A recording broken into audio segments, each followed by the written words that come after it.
でもやっぱ室温15度の時に26度まで上げられるって書いてるから、やっぱり15度でテストしたいですね。うわ、寒い。ちょっと待って。寒い。無理。完全に隠れましたね。わかります？ここにヒーターあるの。これすごいな。こんな感じで今くっついてます。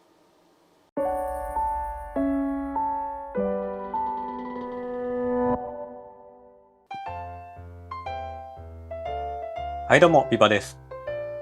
今回はこちらの小さなヒーター、こちらのレビュー動画をお届けします。これから冬に向かって寒い季節になるんですけど、小型の水槽、ボトルアクアリウムとか小さな水槽で冬の寒い季節どうしようかなと悩んでる方多いと思います。今回はこの2つの小さなヒーター、実際に寒い季節で水温をキープできるかどうか、それとこの商品単体の商品レビューもしていきます。寒い季節の小型水槽水温管理、悩んでる方の参考になれば幸いです。それではまずこちらの商品のレビューから行っていきましょう。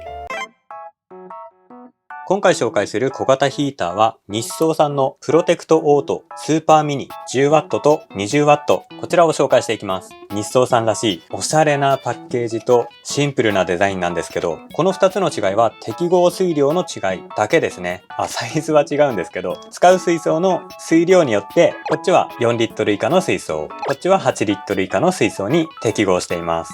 まず共通するスペックから見ていきます。消費電力は DC12V、コード長が約130センチ、ヒーター側80センチ、AC アダプター側50センチ、2分割されているコードですね。水温制御温度26度プラスマイナス 2.5 度、周囲温度が15度の場合、水温を下げることはできません。というのがこの2つのヒーターの共通スペックです。続いてこの2つのヒーターの違いはというと、まず消費電力が 10W と 20W、それとヒーターサイズが 10W のやつが 25×16×13、違った 25mm×16mm×130mm、 細長いやつですね。そして 20W の方は 40mm×16mm×130mm なので幅が広くなってるだけですね。厚さや長さは2つとも同じです。適合水量が4リットルと8リットル、こんな違いがあります。まず 10W の方、入ってるのは説明書と AC アダプター、それと本体か。とってもシンプルですね。はい、こんな感じですね。いや、実際に持ってみるとめちゃめちゃちっちゃいですよ、これ。幅が 2.5 センチの厚さが 1.6 センチ。裏には吸盤が2つついていますが、これは簡単に取り外すことができます。これはちっちゃいな。従来の水槽用ヒーターって筒型が多くって、小型ヒーター用だとゴロンとした四角いやつとか多いんですけど、この形は珍しいですね。この日総さんのヒーター唯一無二かもしれない。アダプターはこんな感じのサイズ感ですね。プラグの向きとかは固定で動かすことができません。一応サイズ測っときますか。長さ約61、厚さがちょっと変な形だけど32。こういったアダプターは横並びに挿すことが多いと思うんですけど、一番厚いとこで4センチくらいですね。タップの形状によっては並べて挿せないかもしれませんね。続いて 20W。こちらもちょっと待ってよ。AC アダプターがでかいな。AC アダプターと本体、構成は同じですね。吸盤のサイズも数も同じ。はい。これがプロテクトオートスーパーミニの 20W。いや、これでもちっちゃいですよね。この薄さがやっぱり際立ってますね。このシンプルデザインはかなり好きです。ただこの表示がね、ちょっと目立ってますよね。さっきの 10W も目立つっちゃ目立つんですけど、20W の方、フォントサイズもでかくなり、数字もでかくなり、ちょっと目立ちますね。そしてアダプターが 10W 版と比べてもだいぶ大きい。ちょっとこれ盲点でしたね。同じサイズかなと思ったら結構大きいです。こちらも測っていきましょうか。まず幅が 47mm、長さが 75mm、厚さが 36mm。ちょっと大きめでしたね。このエレコムのタップには問題なく並べて挿せるんですけど、幅の狭いタップに 20W のやつ並べて挿すとかはちょっと難しい場合もあるかもしれませんね。アダプター並べてみるとこんな感じです。サイズはちょっとまとめて出しておきたいと思います。比べてみるとそこまで違いはないかな。最初でかいなと思ったんですけど、並べてみるとそうでもなかった。そして入ってる説明書も内容は同じですね。なぜか 10W の方が説明書でかいんですけど、書いてる内容は同じです。裏面も設置方法が書いてあって、スペック表とかも共通になっています。一応設置イメージこんな感じになってるんですけど、使用する際は吸盤で貼り付けて、エアストーンとかで水流を作る、水を攪拌させるっていうことですね。実際は生体が動くので、ある程度水の動きっていうのは出ると思います。エアポンプとか水中ポンプで水の流れを作ると、より効果的にヒーターの性能が発揮されると思います。続いて実際にヒーターを設置して水を入れて温まるかどうかチェックをしていきます。今回8リットル水槽を2つ用意したので、こっちに 10W、こっちに 20W 設置して、まず両方水を4リットル入れてどのくらいの速さで温まるか、次に水を8リットル入れてどのくらいの速さで温まるかチェックをしたいと思います。4リットルの場合は 10W ヒーターは適合水量、20W ヒーターはオーバースペックですね。試しに水槽の奥側に設置をしてみました。こうやって見ると 20W ヒーターも全然ちっちゃいですね。これはかなり薄型小型ヒーター。しかも今正面のガラスに貼ってるので若干存在感はありますけど、これが仮に側面のガラスに設置した場合はこんな感じです。見てこれ。ペラペラ。やばくないですかこれ。厚さ 1.6 センチ。薄型ヒーターはガラスの側面に設置するとこんなに目立たなくなってしまう。魅力感じる人いるんじゃないでしょうか。どうしてもね、他のヒーターは筒型だったり、なんかゴロンとした形してるので、側面に設置しても目立っちゃうんですよね。水草水槽とかやってる方、わかると思うんですけど、ヒーターによって水草が潰されちゃうというか、分け目ができちゃうのを経験された方多いと思います。筒型のヒーターだったり、こういう形のゴロンとしたヒーター、水草生えてるとこに設置しちゃうと、そこから上が水草が裂けちゃう。ヒーターがあるからね、裂けちゃうんですよ。見栄えがどうしても悪くなっちゃう。この薄型ヒーターだったらそういったことも軽減できるんじゃないかなと思います。さあでは実験をしていきましょう。今回水温を測るのにこちらのきっちり測れそうな水温計を2つ用意してます。このきっちり測れそうな水温計だったら誤差 0.5 度なのできっちり測れそうですね。さすが商品名きっちり測れる水温計。これ後日レビューしますので気になる方はチャンネル登録よろしくお願いします。ではこのきっちり測れそうな水温計を一番下につけておきますか。ヒーターも最初は低くつけとかないとダメですね。こんな感じでつけますか。いやー設置の自由度が高いですね。うわーすごい目立たない。セッティング完了。水を4リットル入れていきます。ヒーター外れちゃった。実はこっちの 10W の方はベタ水槽にすでに使っていたんですけど、今は最初水入れずにつけてたので外れちゃいましたけど、実際は吸盤結構強いと思います。こちらにも入れます。OK かな。こんな感じで実験の準備は整いました。今両方とも水温は21度ぐらい。左が 10W ヒーター、右が 20W ヒーター。水量は4リットルで、現在の水温は21度。ここからヒーターを稼働して、どのくらいで水温26度に上がるのか見ていきたいと思います。それでは計測を開始していきます。スイッチオン。ライトついた。ライトついた。この赤ランプがね、結構眩しいんですよね。ヒーターに書いてる 20W、10W の表示の他に作動中ランプの明るさが目立ちますね。結構ビカーッと強めに光っています。これは水槽の横に設置したり、吸盤使わずに裏返して設置したり、何かしら工夫すれば目立たなくなるのかな。これもうちょっと暗いランプにするか隠せるようにしてほしかったですね。では水温が上がるのをじっくりと待ちましょう。今回の実験水槽はエアポンプとか設置してないので水が滞ってますね。定期的に混ぜてあげます。混ぜるの面倒なのでエアポンプを設置します。よし、これで水が回ってくれるはず。引き続き実験を続けていきます。ヒーター設置から1時間が経ちました。水温はというと、左の 10W ヒーターが 23.5 度、右の 20W ヒーターが24度。わずかに 20W の方が高いのは誤差の範囲か、それとも単純にワット数が多いので、水を温める能力が高いのか。いずれにせよ1時間で 2.5 度から3度水温上昇しました。この調子でいくと、さらに1時間後には26度ぐらいになってるはず。オートヒーターが温められる水温26度、無事達成できるでしょうか。ヒーターの誤差 2.5 度っていうのも気になるところなんですが、あと1時間ぐらい様子を見ていきます。計測開始から2時間が経過しました。まだヒーターの作動ランプはついているので、順調に温め続けているみたいですね。水温はどうなったかというと、左側は25度、右側は 26.5 度、26度超えてますね。このヒーターは26度自動保温のオートヒーター。そろそろヒーターが停止されてランプが消えると思うんですけど、一応プラスマイナス 2.5 度ということなので、まだヒーターくん気づいてないみたいですね。もう26度超えてるぞ。そろそろいいんじゃないか。このプラスマイナス 2.5 度、範囲としては 23.5 度から 28.5 度の水温をキープしてくれるというヒーター。意外と水温の幅が広いですね。現在水量4リットルの水槽でやっているんですが、適正水量の 10W ヒーターの方は計測開始から2時間経って現在25度、あと1度上げればクリアです。こちらの 20W ヒーターは適合水量が8リットルなのでオーバースペック、かなり余裕のあるワット数。開始から2時間で無事に26度を超えました。もうちょっとだけ見ていきましょう。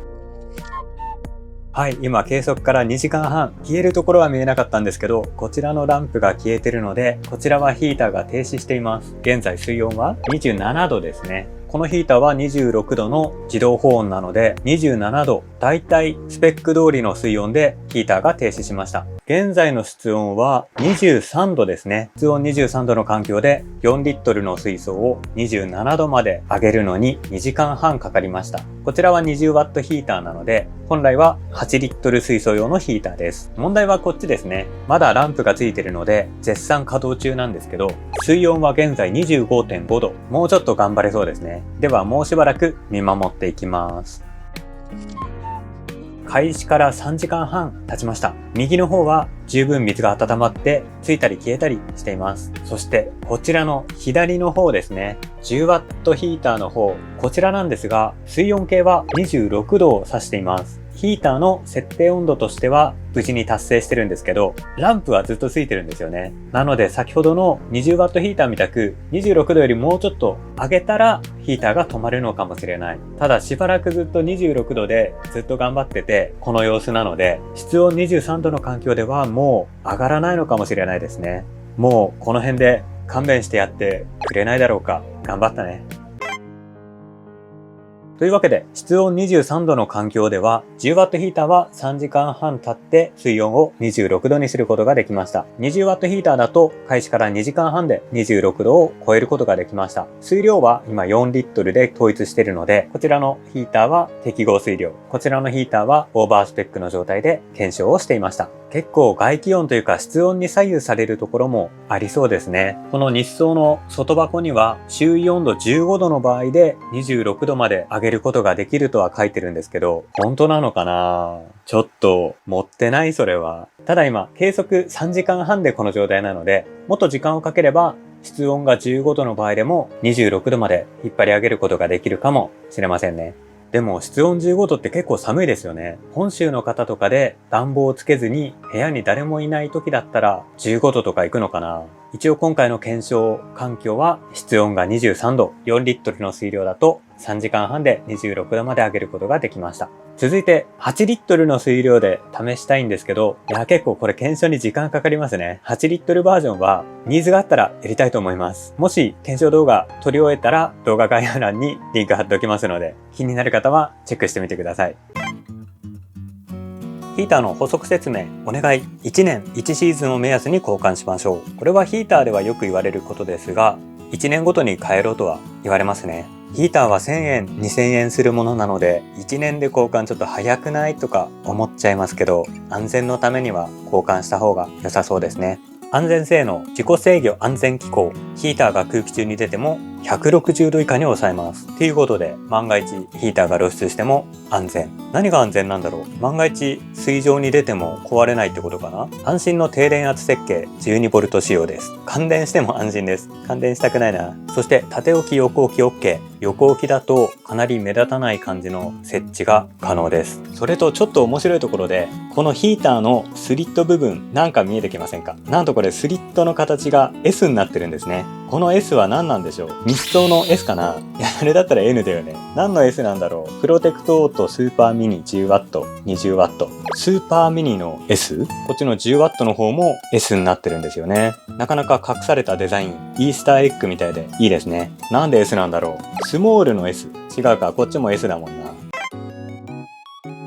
最後に実際にヒーターを設置したいと思います。今回こちらの 10W の方はこちらのベタちゃん水槽ですね。この水槽は2リットル水槽で、この 10W の方は4リットル水槽まで OK なので、パワー的には十分ですね。今回吸盤をつけると、もしかしたらベタが挟まる事故が起きるかもしれないので、この吸盤は外しちゃいます。簡単に外れます。これを入れる。ちょっと水草が邪魔。これを入れて、こんな感じで裏返しでもいいかな。眩しいからね。目立たないね。ちょうど見づらいガラス面にくっついてるので目立たないですね。